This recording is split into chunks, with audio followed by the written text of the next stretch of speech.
Guys, it's Miss Adams, and we're going to be looking at applications with quadratic functions today. So first video is we're going to focus on just the warm-up. So this is getting you guys used to, again, looking for the x-intercepts, y-intercept here. So it says use the quadratic formula to solve the following functions. And the first thing we got to do is make sure that it is in standard form. So right now I've got 3x squared minus 4x equals 3. And I've got to get that 3 to the other side. So I'm going to subtract a 3 from both sides. And that's going to give me 3x squared minus 4x minus 3 equals 0. From there, I can use the quadratic formula. So I've got x equals negative b plus or minus the square root of b squared minus 4 times a times c all over 2a. Where my a value is 3. My b value is negative 4. Excuse me there, guys. So b value is negative 4. So remember, it's negative b plus or minus the square root of b squared minus 4 times a, which is 3. And my c value, which is negative 3. So that sign does make a difference.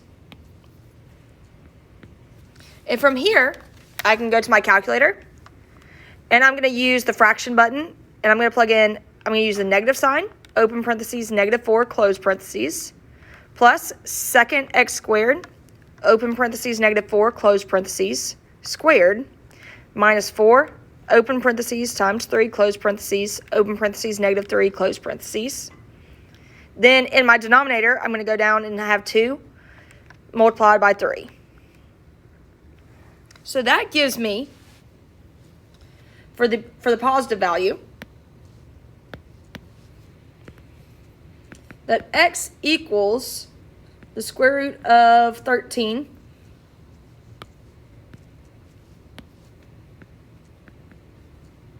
plus 2 all over 3. And if I change that addition to subtraction, that's going to give me negative square root of 13. So I've got plus or minus the square root of 13. I'm going to use that plus or minus here. Plus 2 over 3.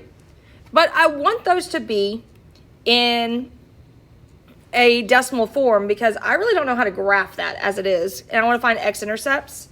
So I'm going to take that first one, that positive square root of 13 plus 2 divided by 3. And I'm going to convert that into a decimal.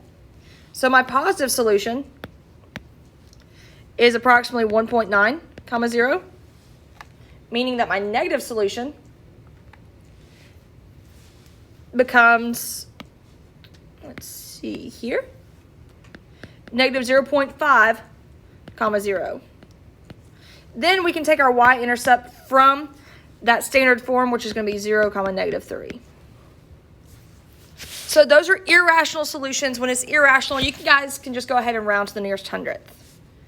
For number 2, we're going to do the same thing. So this is already in standard form. So I'm going to go ahead and put that into my quadratic formula, which is negative b, which in this case is going to be negative times negative 4, plus or minus the square root of negative 4 squared, minus 4 times 2 times negative 16, all divided by 2 times 2. So I know that my c value is negative 16, meaning my y-intercept is going to be 0, comma negative 16. I know that my a value is 2. And my b value is negative 4. So in my calculator, I've got my fraction button.